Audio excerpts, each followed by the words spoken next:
Welcome to Diverse Dialogues from IELTS USA. Each episode of our podcast draws together a diverse range of voices, including educators, administrators, students, and everyone in between, to explore topics vital to international education. Listen as these different perspectives build compelling, multifaceted dialogues around today's most pressing higher education themes. One quick programming note, the views and opinions expressed in this podcast are solely those of the guests on the podcast. These views and opinions do not necessarily represent those of IELTS USA. Today's episode is Languages, Influence on the Multilingual Student's Journey. I would always say that those who speak multiple languages have just a really significant advantage. IELTS believes language plays an extremely important role in the international student journey. Language proficiency in the language of instruction and accompanying social context has a profound effect on a student's ability to communicate, learn, and thrive. Students lacking the necessary proficiency may struggle academically, suffer from social isolation, may not be able to participate in the vibrancy of campus life in meaningful ways, and these factors can have long-term effects on positive student outcomes. At the same time, a multilingual student's additional language fluencies and the freedom to make use of those languages can support a richer, more inclusive educational experience, in some part by fostering a sense of recognition and belonging. IELTS wants to know, from perspectives across campus, how do higher education professionals and the students they serve balance the complex and expansive array of language influences to create cultural, academic, and social language environments that help international students to succeed from the admissions process to graduation and beyond? First, let's start by meeting our guests. Absolutely. So I'm Kate Hellman. I'm the Director of International Student and Scholar Services at Washington State University, and I oversee all of the international services for the international community, including immigration for international students and scholars, ESL and related programs, and events, programs, community building, and retention services. I'm Dr. Nelson Brunsting, and I'm a Research Associate Professor of International Studies at Wake Forest University. I'm also Director for the Center of Research on Abroad and International Student Engagement. That's the RAISE Center, and that's also at Wake Forest University. I am Ritika Garola, and I'm from India. Currently, I am studying Masters in Law in US. I'm at the University of New Hampshire Franklin Pierce School of Law, and I'm a practicing attorney from India. I've just moved here for my master's, so that's what brings me to US. My name is Christopher Connor. I'm the Assistant Dean and Chief Enrollment Officer for Graduate Education in the School of Engineering and Applied Sciences at the University of Buffalo and State University of New York System. We'll begin with innovative ways that institutions are trying to meet the language needs of students. In particular, obviously, we have at Washington State an academic English program that has 7 levels all the way from 0 to advanced. And that's a content-based English for academic purposes program. But as we all know in this field, there's obviously the ongoing needs of the international community that aren't coming in under that benchmark for English, or maybe they're close to that point, but they need some refinement and support. So a couple of innovative things that we're doing. One of them is a set of bridge programs. We have both an undergraduate foundation and an international master's program. And those programs combine credit-bearing courses with English language support courses together with a high level of support, academically, socially, culturally. The main one that we've done within the kind of last 5 years is we kind of did a joint hire between our global office and our writing program. So we could bring in a specialist in English language learning in terms of writing and composition and inquiry for students. And that person's been great, not only in terms of being a wonderful support for students in their kind of introductory writing classes here at Wake Forest, but that individual has also been incredibly helpful for advisory panels, for working with our Center for Advancement of Teaching in providing other faculty kind of better awareness around some of the ways in which to best support students who are learning English while they're here, also learning whatever content they are in their other classes. And then that individual's also supported some of our research efforts, some of our programming. It's been really useful having him hired kind of in a joint contract that both provides opportunity for teaching and also kind of requires some focus on institution-wide support for understanding, engagement, and kind of professional development for faculty as well. Kate, do you have more? Another thing that we've been doing at Washington State is that we had started several years ago a learning support center that originally had been for students that were coming in mainly taking intensive English. But we've expanded that center and changed it so that it's available to all culturally and linguistically diverse students. Obviously, that includes international students, but really have worked with the various different types of academic support that exists at the university, and then to fill the gaps, whatever that looks like, just in terms of what does the Writing Center do? Well, what do they not do? How do we fill that with our Learning Support Center, for instance? We also have English conversation tables, and the primary audience for that would be international scholars, as well as their dependents, but sometimes graduate students as well. And then we have a Campus Friends program that really functions more like a conversation partner. So that's a wonderful example of how you can continue to support students building their acquisition after they've started their degree program or moved past the intensive English portion. Chris, same question to you. So in particular, we are in our school about 75% international students of our student body. We have a program called the SEAS 360, which is School of Engineering and Applied Sciences Professional Development Program. That professional development program assists all students, domestic and international, with the ability of developing their soft skills.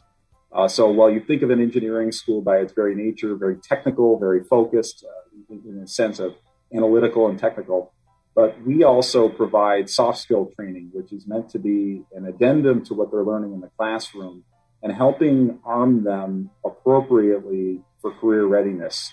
So the career readiness journey begins from day one when they're entering the university. So in addition to traditional orientations that they have with their academic program or immigration orientations that they have as if they're an international student, we also require them to have a professionalism orientation and networking reception that they attend. In that session, that tees up for our SEAS 360 professional development program and introducing them to things such as ethics, academic integrity, leadership, emotional intelligence, communication, working with others. And then also, we are not just looking at international students in a silo. We try to encourage our domestic students and our international students, as well as those students from different cultures, to come together to have discussions and work on projects and to be able to come together as a community. And since you alluded to it, let's talk about language and career development for graduating students. Yes. So as I mentioned with the SEAS 360 professional development program, one of the important components of that is the career readiness journey through professional development. So we are very interested in the students being able to take classes and learning about how, we say certain things. I know I'm going to get to this later on in the interview because there's one particular area I want to focus on. In many cases, what we're showing on our websites and how we have information construed may not be the easiest way to be able to digest information from. So from the standpoint, we want students to be trained in the language of employers. So in many cases, what employers are looking for in job descriptions, career pathways, that language may be very murky at best.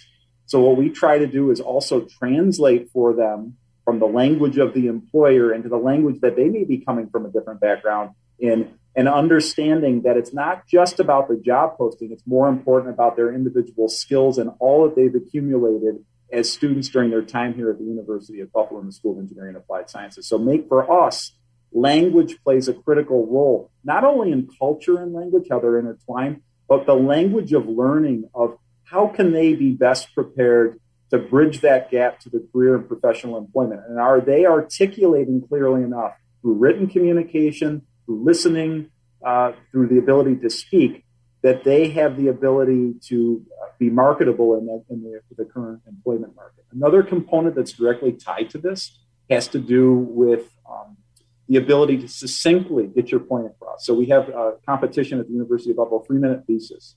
That encourages students to not tell a novel where they're maybe going on for 30 or 40 minutes, but an elevator pitch. I like that point, Chris.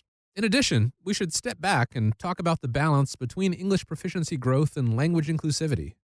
That is a very tough teeter-totter to balance. Inclusivity in language is really important. When you're in the classroom or when you're in a job interview, you want to create that environment where everyone feels comfortable using their language and that you're promoting a safe learning environment. And oftentimes in the field of ESL in particular, we talk about comprehensible input and really trying to hit that spot where you're pushing your students just enough that they're learning and still acquiring.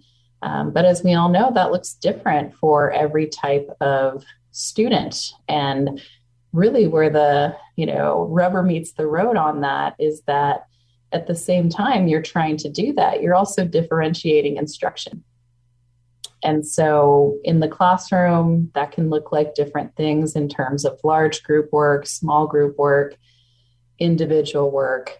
I think being inclusive in terms of language proficiency is recognizing that no matter what level of intensive English or even in direct entry you're at, that you're going to have students that have a range of different abilities. And some are going to have higher level of ability in one skill area of English than another.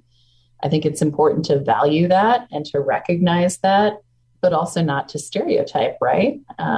Oftentimes, and there's great books about this, like Swan and Smith, Learner English, that talk about, Arabic speakers, for instance, have typically better levels of listening and speaking than they might have in reading and writing. So you can be inclusive by noting that in your classroom and then using those skills to build the weaker ones.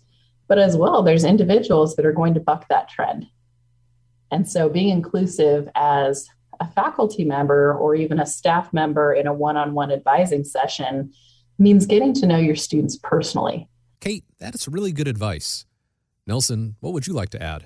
I do know for international students right now, there's a research study where we're trying to look at the interplay between how much learning and institutional experience they have in their first language and how confident they are in their English language usage and what is their English proficiency. So one thing that we don't really have a good sense of is which of those three factors or what combination of those three factors are most useful for international students' academic, social, and a kind of emotional well-being and success at U.S. universities. So we're lucky that IELTS has funded a current research study where we just actually right now are in data cleaning from our third time point of looking at this question, specifically collected from data from students across 14 universities in the U.S.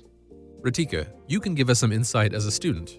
I do know my friends who have a little difficulty comprehending or, like on the spot thinking. So they're given exemptions, like they're given a little extra time to prepare for assignments, or they're exempted for certain cold calls in class because for them to think on their feet in English is a slight challenge.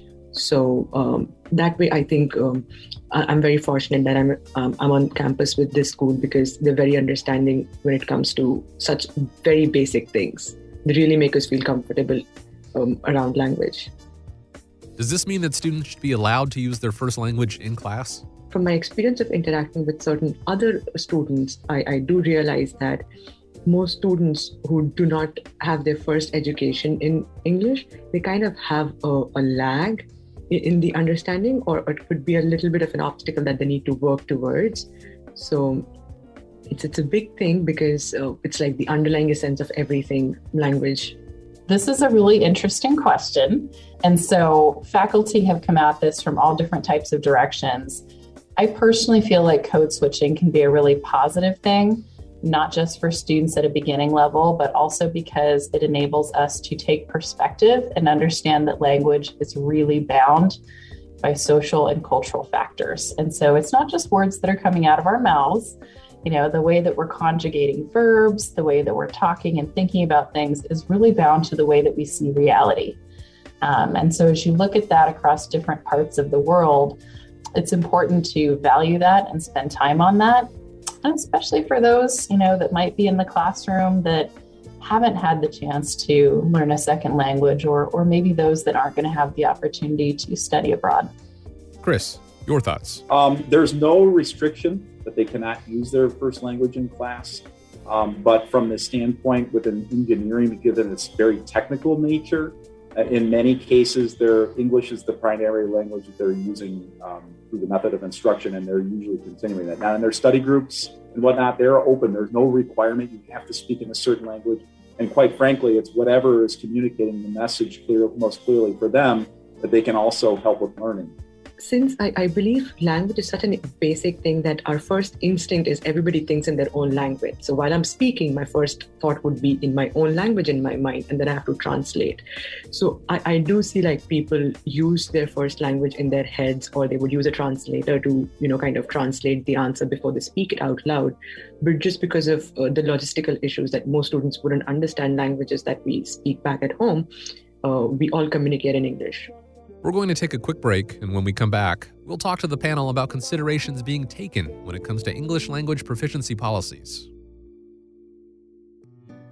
Discussion is a core skill in both academic and work settings. The best way to determine an individual's ability to participate in a discussion is to see it in action. IELTS is unique in its assessment of this ability. Trust IELTS when you need to know for sure. Find out more at IELTS.org/USA.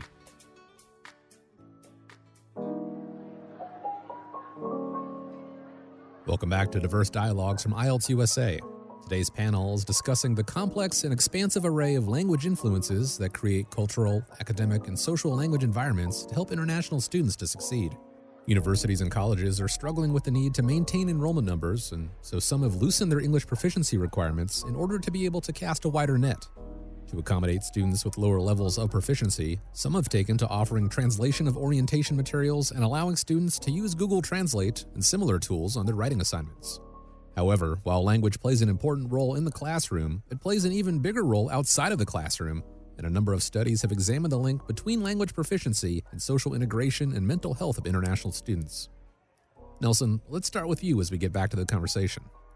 For those who've read their research and who know this is really, really important for students to be able to use their first language in whatever capacities doesn't kind of interrupt the other flow of what needs to occur in a classroom for whatever reasons. I've been asked a few times by different people kind of asking, well, how come some faculty may not be as comfortable with that? And I've been trying to answer that question. It's tough because a lot of the faculty that I interact with also are comfortable with this. So it's been something that has been really interesting to try to understand. And for me, one of the things that I tend to guess, right, because we hypothesize of why is this? And I think part of it is that some faculty members, some individuals within societies are not comfortable when members of an out group, of a different group that they may be a part of, are communicating in a way that they can't follow. Right? If you walk into a room and three people who seem to kind of look like they're all part of one group and different than you are all laughing, right? We sometimes have that fear that people are laughing at us and people are trying to get one over on us. And you can usually tell by body language if that's actually what's happening. For the most part, people are usually just trying to communicate and could use a break from English and from using a second or third or fourth language throughout their day at university.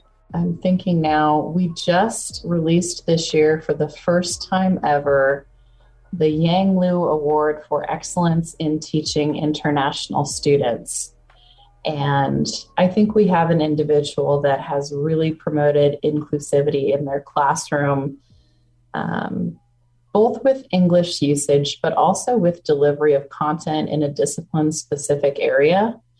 And the reason why it matters to elevate that at the university level is to recognize that language is the catalyst for everything else.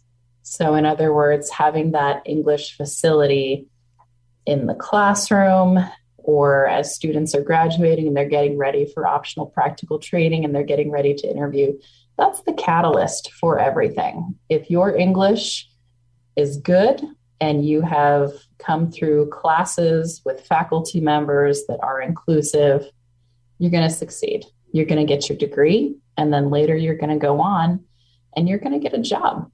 And that's really, what drives a lot of the practice, I think, when we talk about excellence in teaching and learning, but also in the full student life cycle journey.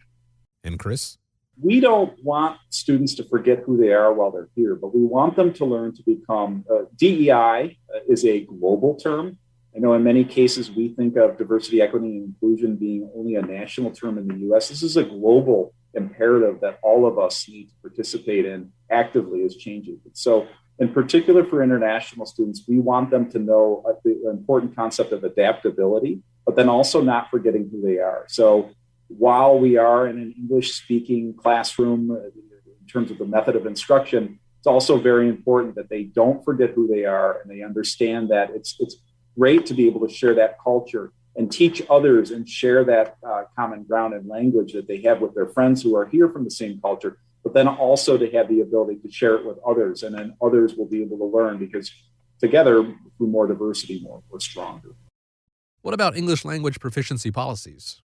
Kind of going back to the concept of being inclusive, in terms of policy making, Washington State is very focused on diversity, equity, inclusion within the context of higher education affordability and accessibility. And so as policies are made, especially getting into the front door of the university, there's a lot of thought as to what does that mean, not only for standardized language exams, but I'll point to, for example, the bridge programs that we have, the undergraduate foundation, as well as the international masters. There's multiple ways for a student to enter Washington State University as an international student. And really, that's reflective of the fact that people have different accessibility and facility with their English and the types of support that they need with English, but also with other things in terms of navigating a U.S. university look really different. And so what somebody needs if they're coming from Australia might be a little bit different than what somebody needs if they're coming from Japan or Oman or somewhere else. And it's obviously going to differ as well based on the study plan level. So what an undergraduate student needs might be quite different than from what someone at the doctoral level needs with their English. So at Washington State, the policies for admissions are something that we think about in terms of, well, how do we promote an environment and get a student into a situation that is right for them and in consideration of their background of English as well. Policy changes that welcome more students on campus with diverse language proficiencies and backgrounds allows for some unexpected challenges. Okay, so this is very interesting. It's an outside classroom incident that I can probably share here. So I live on campus, so I live in the university housing, and I stay with another Asian friend. So we usually communicate on WhatsApp group when we have to share something about like if any common thing in the household needs repair or something. So that is where I realized that, when we translate English using a Google translator or any other translator, the context changes. And that is what I was referring to, that, how I would speak back in India would be a lot different when I realized when I speak here, because I thought I was making an innocent sentence, but the other one person could interpret very differently just because they use it in a different context.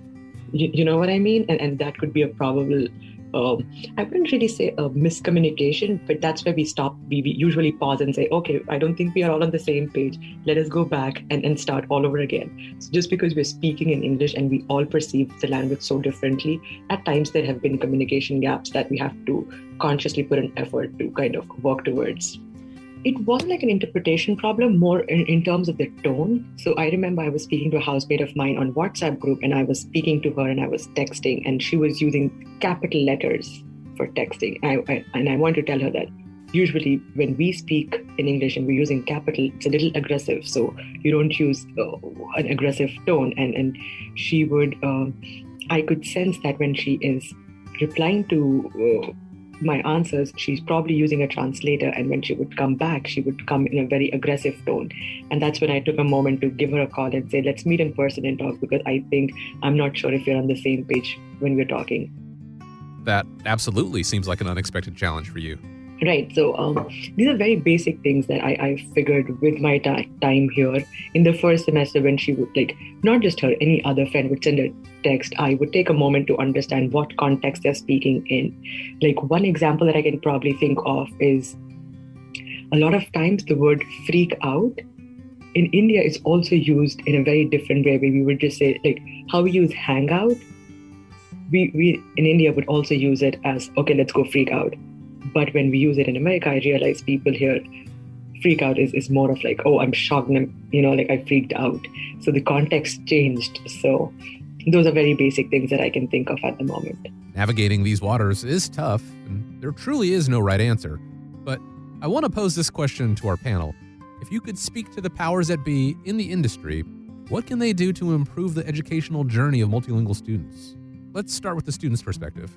I think one, which I think certain schools do take into consideration, is the fact, like, my entire education was in English, so giving that a little bit of consideration while deciding on my application is helpful, because I may not perform well on that one particular day of the exam, but I've been speaking English all my life, so that must be taken into consideration. And the other, I think, is also now that English has become such an international language, putting into parameters of British English or American English would be incorrect, whereas we need to understand that every jurisdiction has kind of evolved English in their own way. So they may not be correct in a certain parameter, but that does not mean they're wrong, because that's how the language in their country is being taught. So I think a little bit of flexibility on what parameters you judge English is something they should look into. Nelson?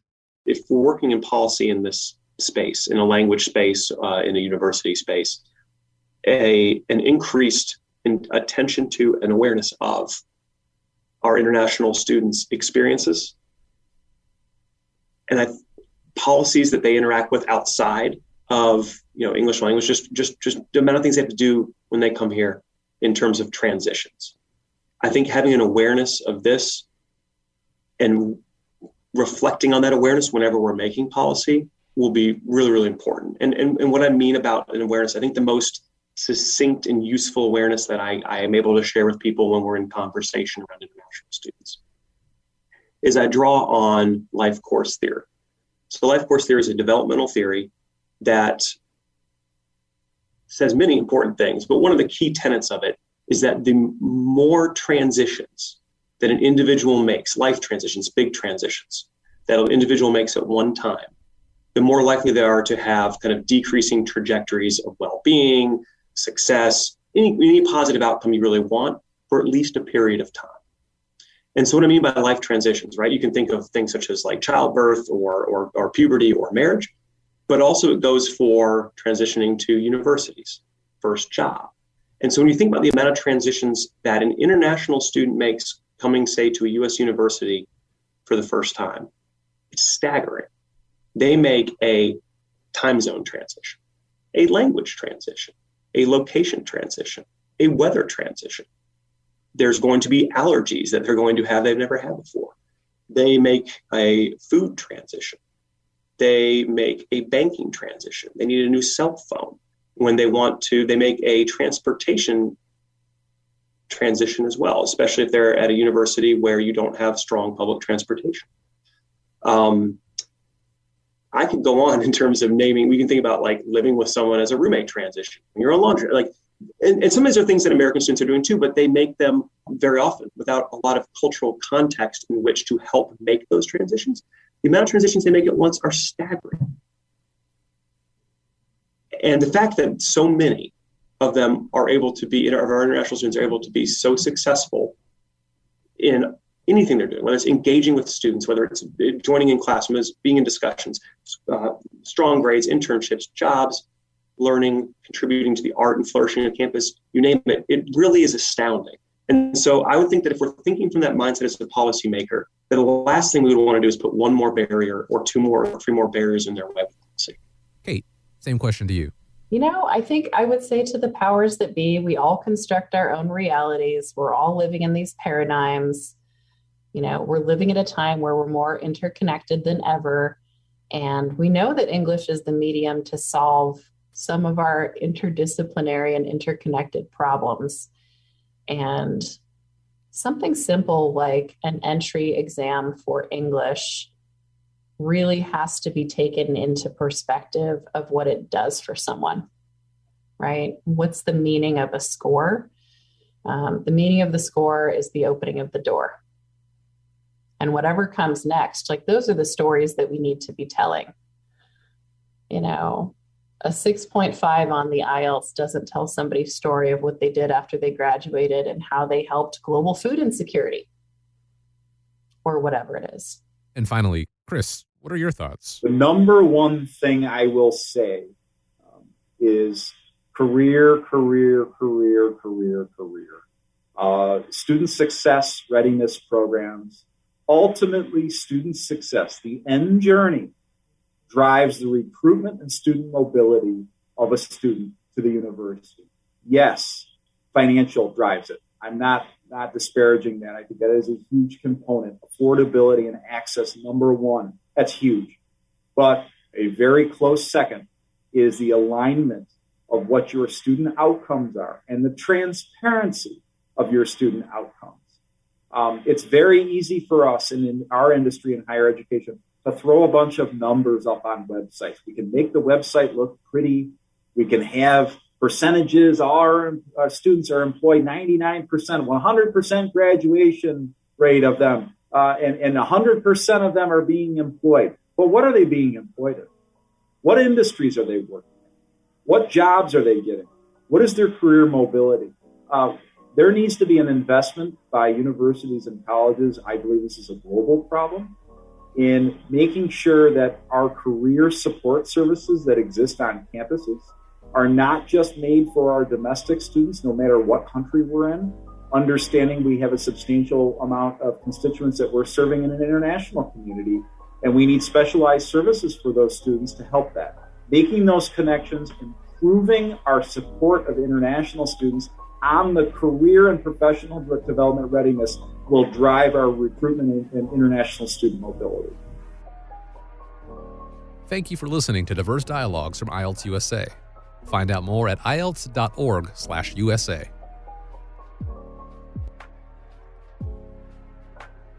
This podcast is a production of BG Ad Group. Darren Sutherland, Executive Producer. Jeremy Powell, Creative Director. Jacob Sutherland, Director. Producers Jason Gentarola and Matt Golden. And Kezia May, Copywriter. All rights reserved.